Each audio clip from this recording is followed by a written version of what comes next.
ठीक करती है, 10 बीमारी और लगाती है, इन्फेक्शन होने के डर जी।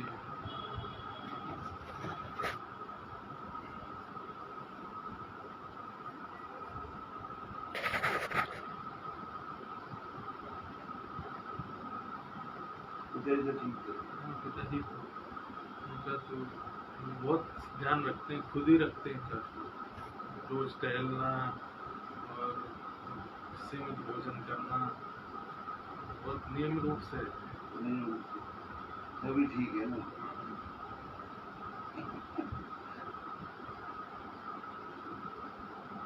ठाकुर जी कृपा करें।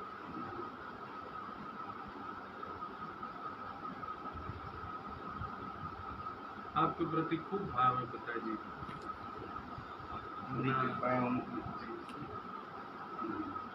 5 साल लगातार पहले हमारे पिताजी, अब 6वीं बार हो गई, अब 7वीं बार हो गई।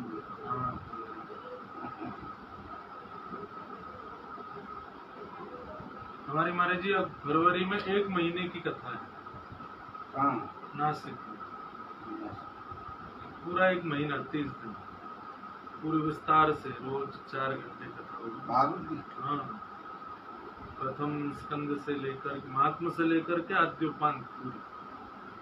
एक दत्तात्रेय जी का स्थान है, बड़े सिद्ध महात्मा रहते हैं वहाँ पे, अस्पर्श रहते हैं, किसी का स्पर्श नहीं करते और बोलते भी नहीं, लेकिन जिससे भी बात करनी होती संस्कृत में लिख करके बात करते हैं।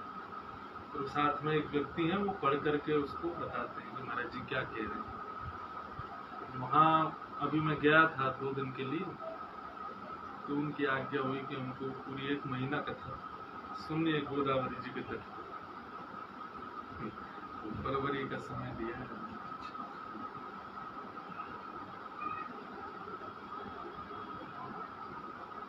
भगवान दत्त का मंदिर है, दत्तात्रेय जी। अच्छा। महाराज जी जो है वो लगभग 13 गायत्री पुरुषम कर चुके हैं।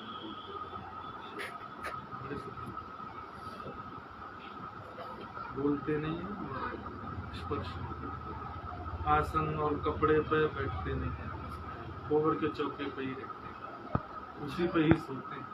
अच्छा, कपड़ा नहीं, जैसे महाराज जी जैसे कारपेट वगैरह हो, अगर आ जाएंगे यहाँ पर तो थोड़ी देर में उनको वमन होने लग जाएगा। बहुत मतलब अद्भुत, अलग ही उनका वो था स्वभाव और सब कुछ। फ्लाइट में बहुत कम सफर, 1 आध बारी गए करते हैं तो उनको फिर वो बीमार हो जाते हैं। तो उनको गोबर के चौके पे ही बैठेंगे और एक चौकी लकड़ी की लगाते हैं, उस पर भी आसन नहीं बिछाते, वैसे ही बैठते हैं, एक कपड़ा पहन के रहते हैं बस। अब उनकी मानी जी अद्भुतता ऐसी, जहाँ मैं रुका था वहीं ऊपर कोल्ड स्टोर था, इसमें सब्जी वगैरह रखी जाती है, माइनस में टेम्परेचर उसमें रहता, उसमें वो सोते हैं जाके। अलग ही था उनका आनंद। संस्कृत में ही बात करते हैं, लिख के, बोलते नहीं। करीब अभी उनकी आयु 38 वर्ष की है, 12 वर्ष की आयु से मौन। संस्कृत, अंग्रेजी, हिंदी सब बोलते हैं, लेकिन लिख करके बोलते हैं। वहाँ महाराज जी हमारा नियम बनाया उन्होंने कथा का कि आपको 4 बजे के बाद सोना नहीं है। सुबह जब हमारी कथा होगी तब व्यास जी के नियम बताए हैं। 4 बजे उठ करके पहले कमरे में स्नान कीजिए, फिर उसके बाद सामने गोदावरी जी में स्नान करिए।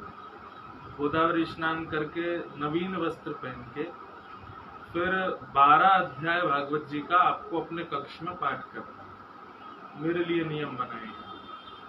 फिर वो पाठ करने के बाद में वहाँ छोटी छोटी कुटियाएं बनी हुई हैं, उनके भीतर जाकर के अपने गुरु मंत्र की साधना 2 घंटे तक करनी है। तत्पश्चात स्पर्श किसी का मुझे करना नहीं है, मौन रहना है, केवल कथा में बोलना है। कथा में जाने से पूर्व फिर गोदावरी जी, मतलब त्रिकाल संध्या गोदावरी जी में ही करनी है। गोदावरी जी में स्नान करके नवीन वस्त्र पहन के व्यास मंच पर बैठ के फिर कथा करनी है। 4 घंटा कथा करके फिर शाम को पुनः गोदावरी जी स्नान करना है। संध्या रात्रि की महासंध्या करके सूर्यास्त होने के बाद फिर आप मौन खोल सकते हैं, लेकिन स्पर्श 1 महीने तक किसी का करना नहीं। ऐसे वो नियम उन्होंने बनाए हैं। 1 महीने तक। तो दास ने कहा जो आज्ञा महाराज जी। और वहाँ 180 ब्राह्मण रहते हैं परिवार से उसी आश्रम में। वही बनाते हैं प्रसादी अपने हाथों से। नियम है महाराज जी कि रसोई घर में हर 2 मिनट में एक वेद की श्रुति की ऋचाओं का पाठ होता ही रहेगा, तभी प्रसाद बनेगा। और जब प्रसाद पाने आप बैठेंगे तो आपको भी हर 3 कवल के बाद एक श्लोक बोलना, कुछ भी बोलो, लेकिन वेद मंत्र उच्चारण होते। उसका जो आभा मंडल था वहाँ आश्रम का, वो अलग ही था। वहाँ का वातावरण आदि सब कुछ अद्भुत।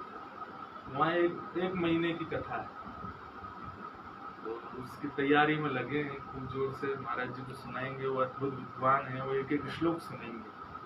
मैंने कहा जी मेरा भी सुनाएंगे, हमारा भी आज 2 पांच हो जाएगा।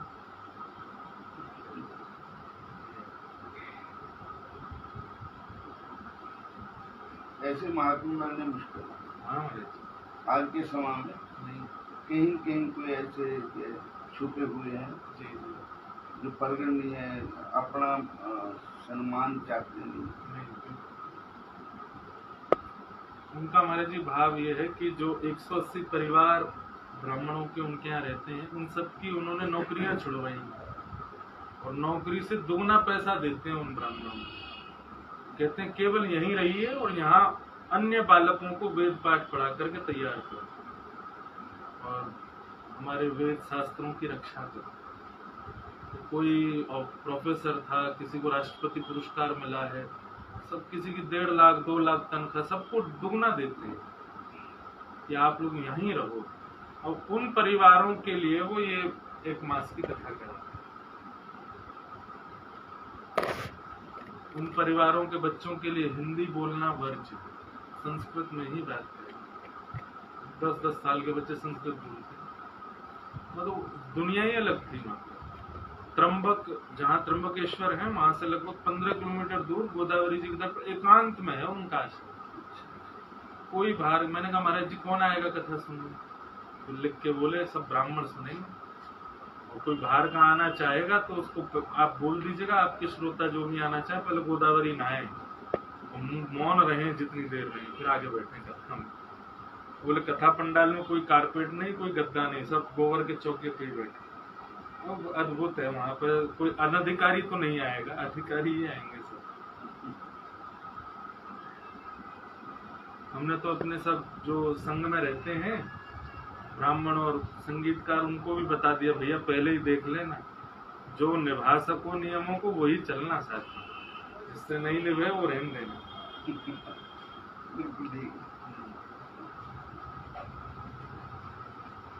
तो 1 महीना तक लाइव रहेगी उस पर आस्था।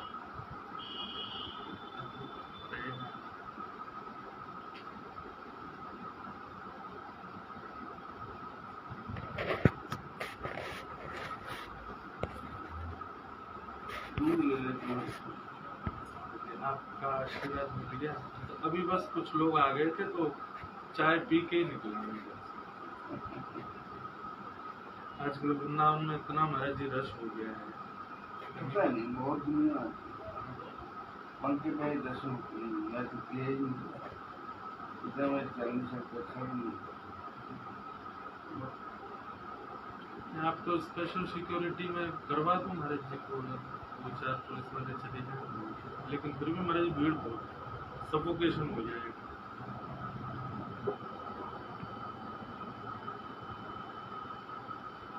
ब्रजवासी सब वहाँ के बिहारी हैं महाराज जी, आप तो ब्रजवासी ने देख लो। हाँ ये सब ठाकुर जी हैं।